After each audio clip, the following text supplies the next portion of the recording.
Bonjour et bienvenue dans ce nouveau numéro de l'Essonne en hauteur.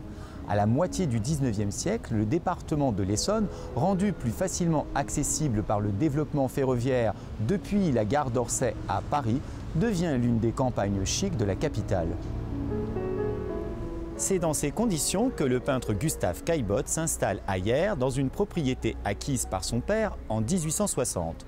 Dès lors, cet extraordinaire domaine de 11 hectares parsemé d'étonnantes fabriques, telles un chalet suisse, un casin à l'italienne ou une orangerie néoclassique, ne cesseront d'influencer l'œuvre de ce maître de l'impressionnisme.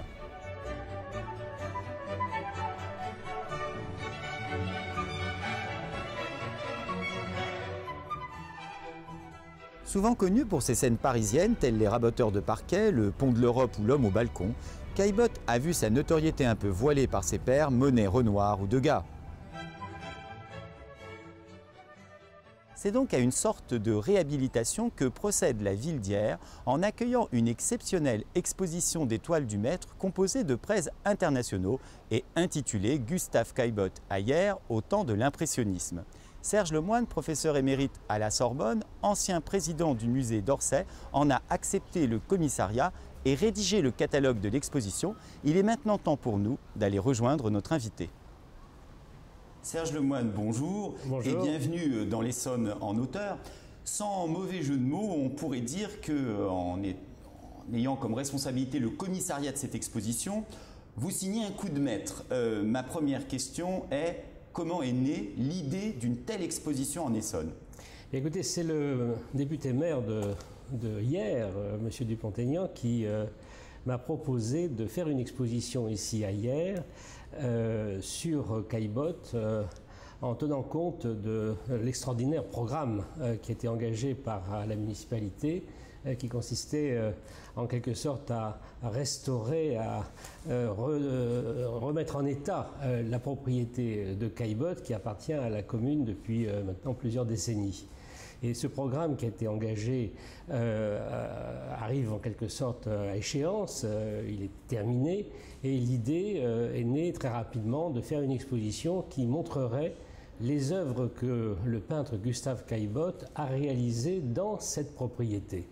À partir du moment où, d'une part, effectivement, donc, il a travaillé ici, et d'autre part, la propriété, en quelque sorte, a été remise en état pratiquement à l'image de ce qu'elle était du temps de Caillebotte.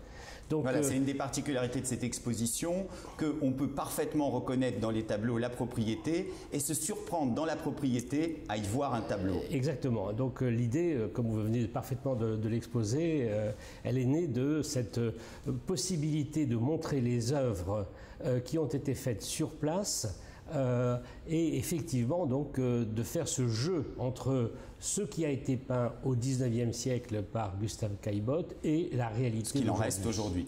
Alors une question plus pratique mais qui a quand même son intérêt, combien de toiles présente cette exposition et surtout, parce que c'est vraiment une exposition d'envergure internationale par ses prêts, combien de prêteurs?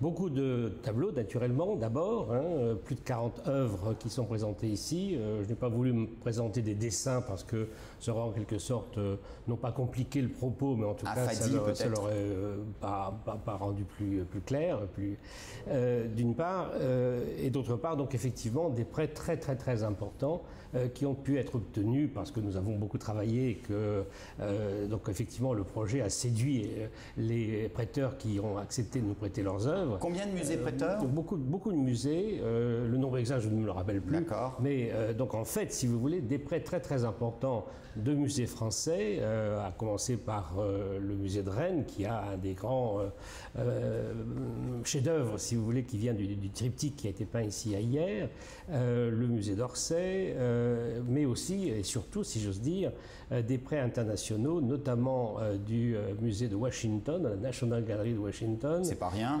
Qui n'est pas rien, c'est quand même un des plus grands musées du Absolument. monde, du musée de Milwaukee, et puis d'autres musées ou d'autres collectionneurs américains qui sont moins connus, mais en tout cas qui détiennent des œuvres tout à fait capitales. Alors vos fonctions, j'imagine, d'ancien président du musée d'Orsay, parce que vous avez été président du musée d'Orsay, ont quand même dû vous aider à convaincre tous ces prêteurs. Est-ce que vous êtes d'accord avec cette chose-là? Je pense effectivement que tout ça a dû jouer. Mais en fait, ce qui a surtout joué, bien entendu, c'est, je crois, l'originalité de notre propos. L'exposition, effectivement, on ne peut la faire qu'ici, ailleurs, et d'autre part, on ne peut pas la montrer, si j'ose dire, ailleurs qu'ailleurs, puisque effectivement, donc une fois qu'on a compris que nous sommes sur les lieux mêmes où les œuvres ont été peintes, quand on sort de l'exposition, eh bien, on va voir effectivement donc si tout cela a bien eu lieu et comment cela a été réalisé par l'artiste. Alors, on vous reçoit en particulier dans le cadre de l'exposition, mais pour le somptueux catalogue de l'exposition que vous avez réalisé, et vous dites, page 13, une chose très intéressante sur Caillebotte. On le sait, Caillebotte occupe une place à part au sein des artistes de la seconde moitié du XIXe siècle et dans le siècle des impressionnistes. Sa peinture, qui ne ressemble pas à celle de Monet, de Pissarro ou de Renoir, se trouve souvent davantage inscrite dans sa filiation au réalisme. Deux questions à partir de cette observation. D'abord, comment est-ce qu'on explique que Caillebotte soit un impressionniste moins connu que Renoir, Manet? Et deuxièmement, est-ce que ce n'est pas aussi parce que Caillebotte fait la jonction, chronologiquement parlant, entre un réalisme à la Degas et l'impressionnisme?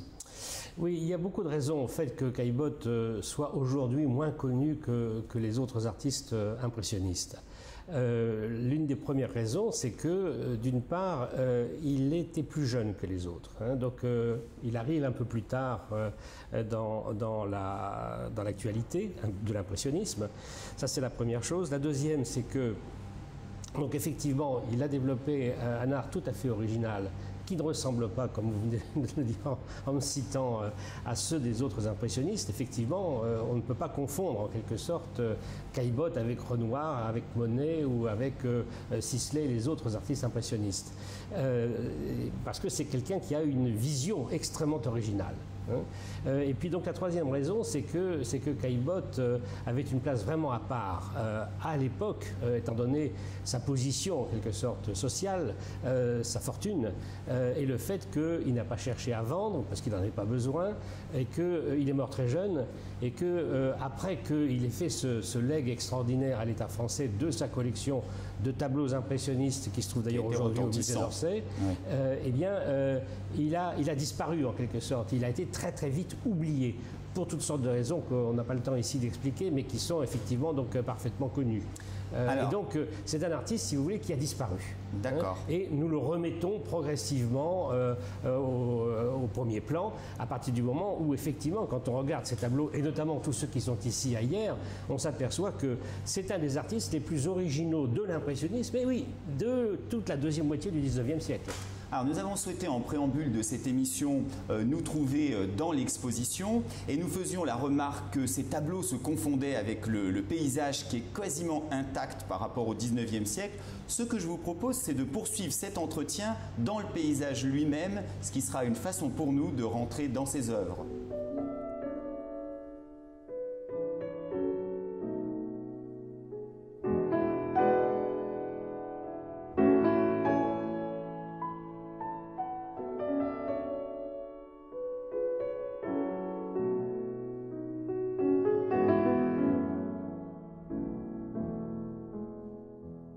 Serge Lemoine, nous évoquions tout à l'heure dans le cadre de l'exposition le rapport que Caillebotte avait pu entretenir avec les impressionnistes.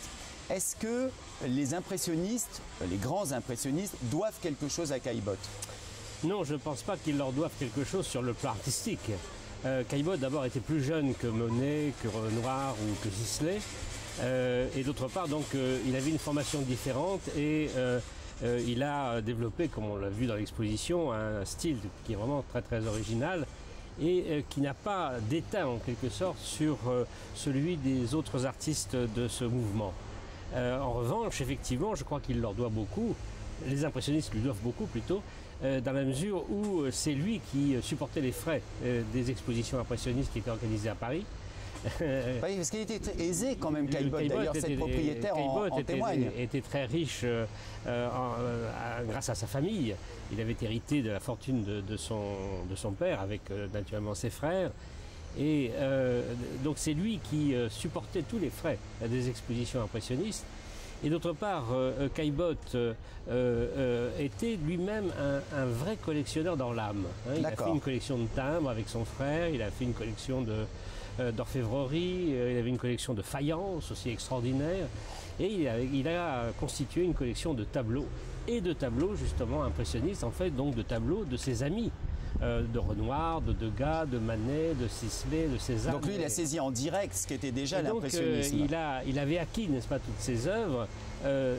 D'abord parce qu'il était convaincu qu'effectivement ce qu'il faisait était vraiment très très important et magnifique. Et d'autre part, le fait d'acheter un tableau à Monet qui à l'époque n'avait pas effectivement d'argent, n'était pas encore connu, d'acheter une œuvre à Renoir leur permettait aussi naturellement de subsister. Caillebotte, lui, n'avait pas besoin de vendre ses tableaux pour vivre. Hein. D'ailleurs, il n'en a vendu aucun. Alors excusez-moi cette question un peu de béotien et qui revient quand même sur la question précédente, mais dans l'exposition, vous présentez un petit tableau, il est vraiment tout petit, qui représente des nymphéas. Et si on regarde la date de ce tableau, je crois que c'est 1875, c'est-à-dire que c'est quasiment 20 ans avant les nymphéas de Monet. Comment est-ce qu'on positionne ce tableau? C'est une coïncidence? Il n'y a rien à en tirer de plus? Je crois que c'est une coïncidence. Je crois que c'est une coïncidence qui est dictée effectivement par le lieu. Hein. Caillebotte était ici, il a peint l'eau. Il a peint la rivière qui coule, il a peint le soleil, il a peint les loisirs, comme d'ailleurs l'ont fait aussi les autres artistes impressionnistes.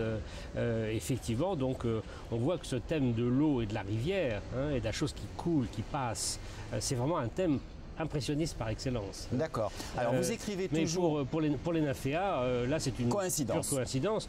D'autre part, donc c'est un petit tableau qui est une étude. D'accord. En revanche, le tableau très très important qui montre quelque chose justement de tout à fait original de Caillebotte par rapport aux autres impressionnistes, c'est le tableau Hier, temps de pluie. Bien sûr.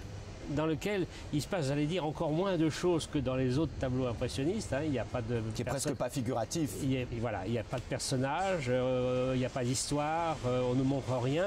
Simplement la rivière qui d'ailleurs a un bas étiage, hein, et avec quelques gouttes d'eau qui commencent à tomber, et on voit donc les cercles que font sur l'eau ces gouttes d'eau. C'est vraiment donc quelque chose dans lequel il y a le moins possible en quelque sorte de sujet, d'histoire. Et c'est évidemment un des grands chefs-d'œuvre de Caillebotte. Alors deux adjectifs que vous employez aussi concernant Caillebotte, toujours dans ce magnifique catalogue de l'exposition, ce sont les adjectifs de curieux et l'adjectif de novateur. Est-ce que vous pouvez, par les toiles qui figurent dans l'exposition, nous citer une ou plusieurs toiles qui illustrent ces qualités du peintre, curieux et novateur? Oui, c'est-à-dire qu'effectivement, Caillebotte, c'est quelqu'un qui a développé un art extrêmement original, hein, tout de suite. Il l'a fait en empruntant ses sujets à Paris. Hein, donc c'est notamment les fameux tableaux des raboteurs de parquet, de la représentation de Paris temps de pluie avec les personnages qui tiennent un parapluie, hein, magnifique chef-d'œuvre qui est au musée de Chicago. Il l'a fait en représentant le pont de l'Europe, donc là aussi un quartier nouveau de Paris avec la représentation de toute l'activité en quelque sorte qui se passe dans la rue à cette époque-là. Donc déjà ces tableaux parisiens montrent qu'il a une vision tout à fait original de sujets qui sont nouveaux. Dans le même temps, il est effectivement l'été ici à Hyères, et il va développer donc à Hyères, c'est-à-dire à la campagne, au contact de la nature, ce qu'il fait dans Paris, au contact de la ville, n'est-ce pas, et avec les nouvelles perspectives qui sont offertes par les constructions, par le bouleversement Haussmann, fait initié par le baron Haussmann. Et donc cette originalité, cette curiosité que l'on voit chez Caillebotte, cette invention d'un nouveau regard, on le voit très bien ici avec la représentation justement de la rivière, avec les canotiers, et il n'y a pas de tableau plus original que le canotier au chapeau de forme qui est montré dans l'exposition.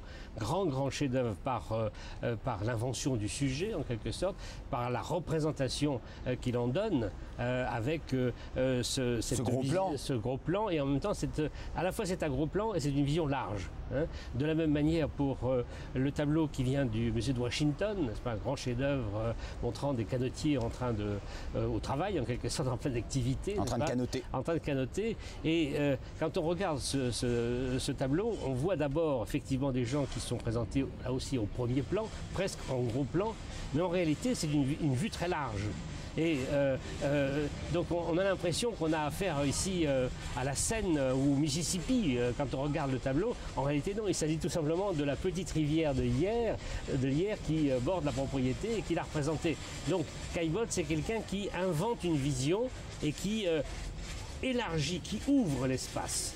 Alors, toutes les observations que vous venez de faire m'amènent à une autre question. Est-ce que parmi aussi les novations qu'apporte Caillebotte, il n'a pas tout de suite intégré lui-même les transformations qu'allait amener dans la représentation de l'image l'apparition de la photographie?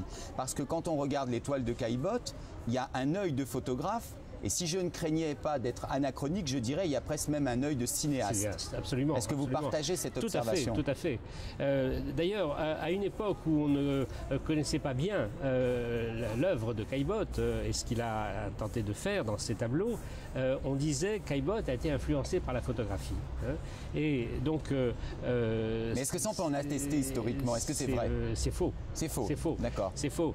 Parce que quand on regarde toute l'histoire de la photographie qu'on connaît quand même un petit peu aujourd'hui, hein, il n'y a pas en 1870, si vous voulez, de photos qui soient équivalentes au tableau de Caillebotte. Hein, c'est le contraire. Donc c'est une coïncidence? C'est pas une coïncidence, c'est qu'effectivement Caillebotte avait une vision vraiment tout à fait originale qu'il a créée en se servant d'ailleurs de la perspective et de la perspective qu'il a entièrement trafiquée, qu'il a reconstruite en quelque sorte. Hein, en mettant l'accent justement à la fois sur le gros plan et ce qu'on appelle la profondeur de champ, hein, c'est-à-dire les lointains. Voilà. Et alors donc ça c'est une invention de peintres, effectivement, comme on a eu au moment de la Renaissance des inventions pour la représentation de l'espace dans la peinture de Botticelli, de Raphaël ou des grands peintres ou même de Van Eyck, si vous voulez.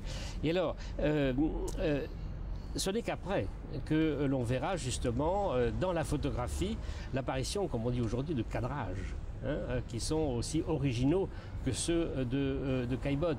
Ce n'est que plus tard que l'on verra justement des points de vue, avec notamment des compositions par-dessus.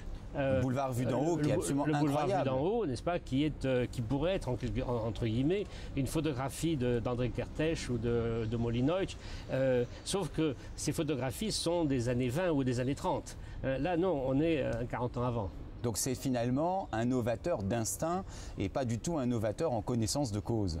C'est un vrai novateur, c'est quelqu'un qui invente quelque chose, qui invente des sujets, qui invente des représentations et qui a une vision tout à fait originale.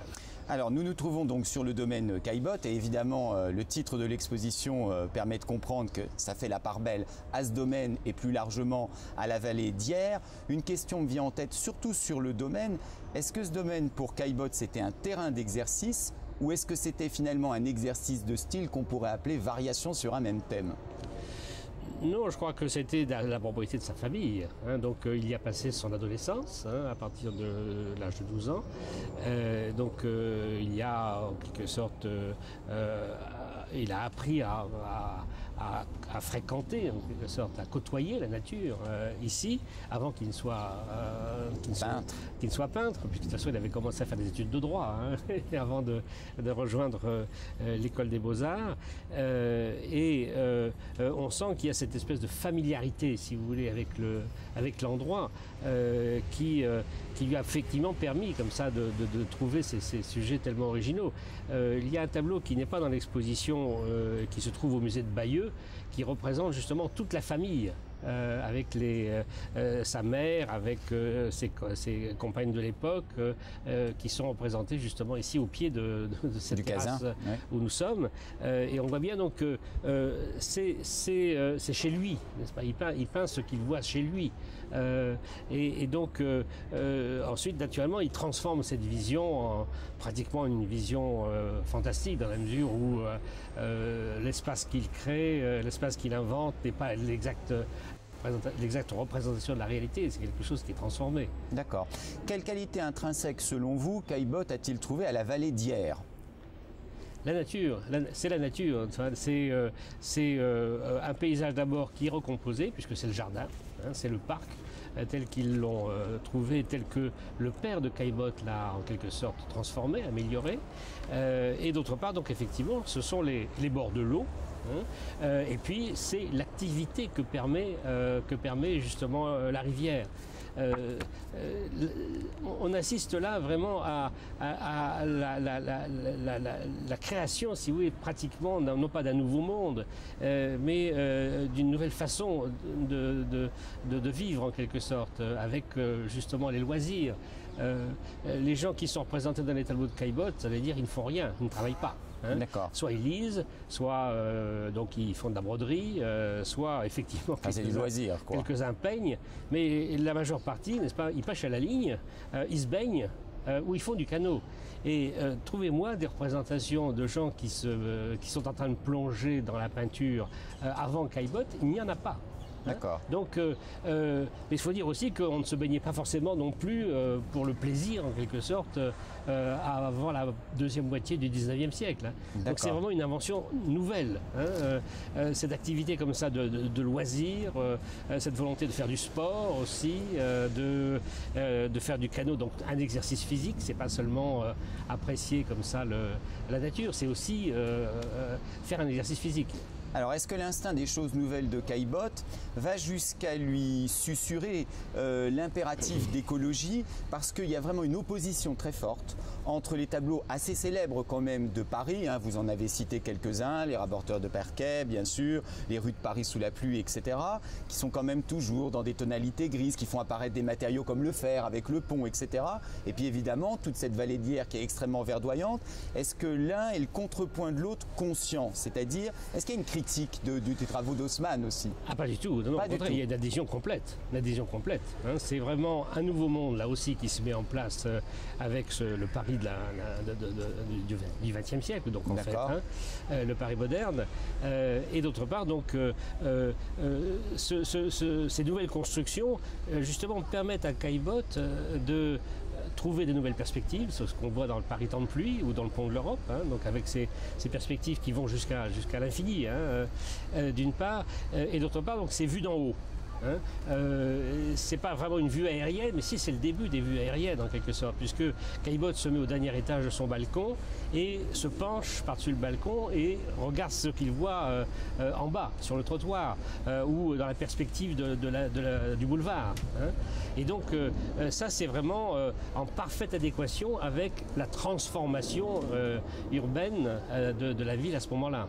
Alors une chose aussi très appréciable dans l'analyse que vous faites de l'œuvre de Caillebotte dans le catalogue de l'exposition, c'est que vous montrez le grand nombre d'influences étrangères qui traversent sa peinture. Par exemple, concernant le paysage, la façon de représenter la nature japonaise et la façon de représenter les personnages un peu à l'anglaise. Par exemple, vous faisiez allusion tout à l'heure à un tableau où effectivement il y a la famille Caillebotte en bas du casin et c'est signalé dans le catalogue que ce n'est pas du tout une vue habituelle, que ça ressortit beaucoup plus à la peinture anglaise qu'à la peinture française. Quelles sont les influences comme ça de Caillebotte? Caillebotte était quelqu'un d'extrêmement cultivé d'abord, hein, bien sûr. D'autre part, c'est un artiste savant, c'est pas du tout un artiste naïf, on le voit d'ailleurs. Hein. Il n'y a pas plus complexe finalement que les compositions de Caillebotte. Et c'est un artiste qui effectivement a beaucoup de références. Comme tous les autres peintres de sa génération, il est influencé par l'art japonais, par les estampes japonaises que l'on découvre au fur et à mesure, n'est-ce pas, donc qui marque énormément Degas en premier, comme on le sait, mais aussi Monet, Van Gogh et tous les autres, et Caillebotte. Et puis d'autre part, donc effectivement, Caillebotte, il a été l'élève de Bonnat à l'école des Beaux-Arts, il connaît parfaitement l'art classique, il sait ce qu'ont fait les générations précédentes. Et donc le sujet, si vous voulez, justement de la famille au jardin qu'il a représenté, on le voit dans tous les tableaux qui montrent des groupes constituées, hein, que ce soit des corporations comme avec Frans Hals au XVIIe siècle en Hollande, ou avec Rembrandt. Évidemment, la ronde de nuit, par exemple. Avec la ronde de nuit, n'est-ce pas? On le voit avec les tableaux anglais, justement, qu'on appelle les Conversation Pieces. Absolument. Qui montrent justement des familles, hein, et qui sont donc des portraits de groupe. Donc là, effectivement, on a affaire à un portrait de groupe par Caillebotte. Alors, le catalogue propose à la fin quelque chose d'extrêmement intéressant qui est finalement la réception critique de l'œuvre de Caillebotte. Bon, nul n'est prophète en son pays et nul n'est toujours prophète en son temps. Caillebotte a dû subir quand même pas mal de critiques et j'en ai relevé une sur laquelle je vais vous demander de réagir. C'est une critique d'un journaliste qui s'appelle Chaumelin en 1876 et qui est vraiment mauvais puisqu'il dit donc qui connaît Monsieur Caillebotte, d'où vient Monsieur Caillebotte, à quelle école s'est formé Monsieur Caillebotte, personne n'a pu me renseigner. Et bien justement, qu'est-ce qu'on sait de la culture picturale de Caillebotte en sachant qu'il n'a quand même pas fait des études très académiques en tous les cas, très poussées. C'est quoi la culture picturale de Caillebotte? Ah si, au contraire. Donc Caillebotte est allé à l'École nationale des beaux-arts de Paris, n'est-ce pas? Il a été l'élève de Léon Bonnat. Et Léon Bonnat, à l'époque, c'était un des plus grands peintres de tous les temps, si je veux dire. C'était un des peintres les plus célèbres de l'époque. Bonnat était plus célèbre ou aussi célèbre que Picasso aujourd'hui. Mais on a listé qu'il n'allait pas beaucoup au concours, qu'il n'allait pas beaucoup au cours, il était bon inscrit et en même temps pas tellement là. Donc si vous voulez, la formation picturale de Caillebotte, elle vient de là. D'accord. Hein, et on le voit très bien, par exemple, dans les raboteurs de parquet du musée d'Orsay, qui est un de ses premiers tableaux. Ça n'est pas un tableau impressionniste du tout. Hein, c'est un tableau, si vous voulez, qui est fait avec une facture, en quelque sorte, réaliste, qui lui vient directement de l'enseignement de Bonnat. Hein, et donc Caillebotte est comme les autres, si vous voulez, avec une formation tout à fait classique, et d'autre part donc il a plus d'ambition, si j'ose dire, qu'un certain nombre d'autres peintres impressionnistes, puisque ces tableaux premièrement sont de très grande dimension, ce qui montre que c'est pas du tout un peintre qui voulait être amateur, qui faisait des pochades. C'est pas le peintre du dimanche. C'est pas un peintre du dimanche, n'est-ce pas? Et deuxièmement, comme on le comprend aujourd'hui, n'est-ce pas, ces tableaux sont extrêmement complexes, ce sont des compositions qui sont très étudiées. Hein.